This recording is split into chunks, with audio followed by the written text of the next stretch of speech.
Hi, Heather here. This one is basically about similarities and how finding similarities between you and other people makes it easier to love them.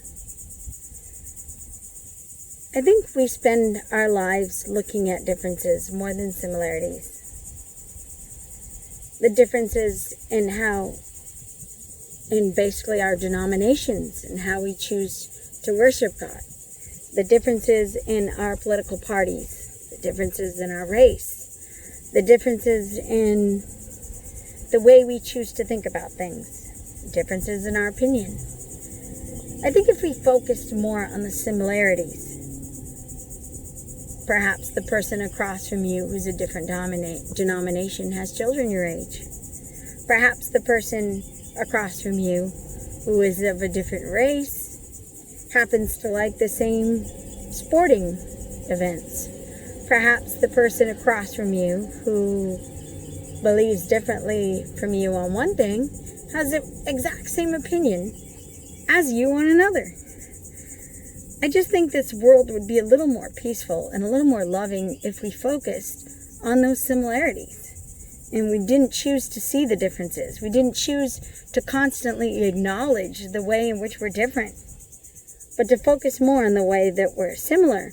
Now, in my walk with God, to get to the point that I am now, to be as much of a loving Christian as I am now, I had to go through many different paths to get here. For 9 years, I was a Mormon. Now, I have met Christians who used to be Mormons that are very anti-Mormon to the point where they will be very upset, very derogatory towards other people who are Mormon.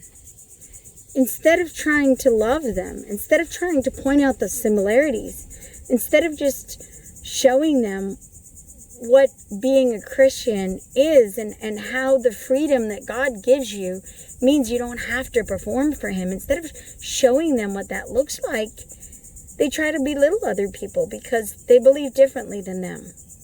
And that's not a way to love somebody. It really isn't.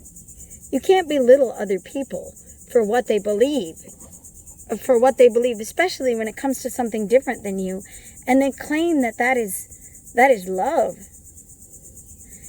I'll tell you what, I don't regret being Mormon for 9 years at all. I don't think I would have such an appreciation for the freedom that comes with Christ without having to feel for 9 years like I had to work for Him first.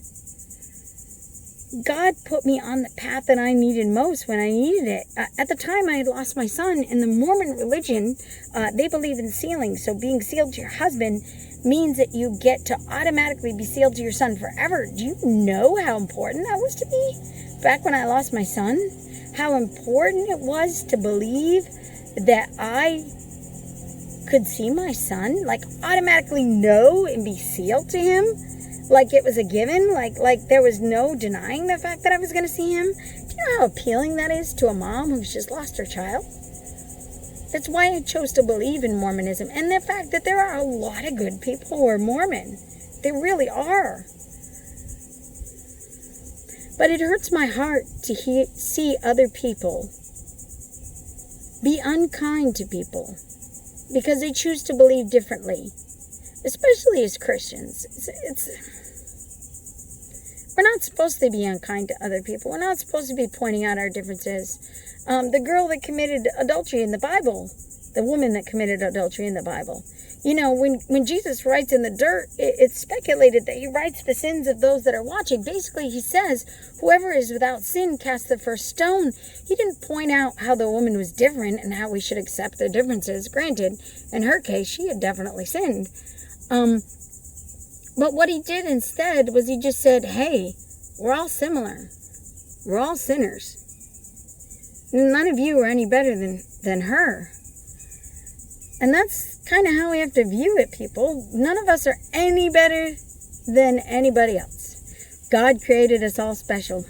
All of us. And He created us all equal. So it doesn't matter what skin color you are. It doesn't matter what you believe. It doesn't even matter whether you're Republican, Democrat, whatever. It doesn't matter if you vote or you don't vote. It doesn't matter. None of that matters. All that matters is that you're a kind and decent person to other people. And that if you're a Christian, you show what it's like to be loving. You show what it's like to have patience. You show what it's like to be kind and gentle and understanding. And you focus on the similarities you have with someone and you ignore the differences. And you pray for them. That last one's pretty big too.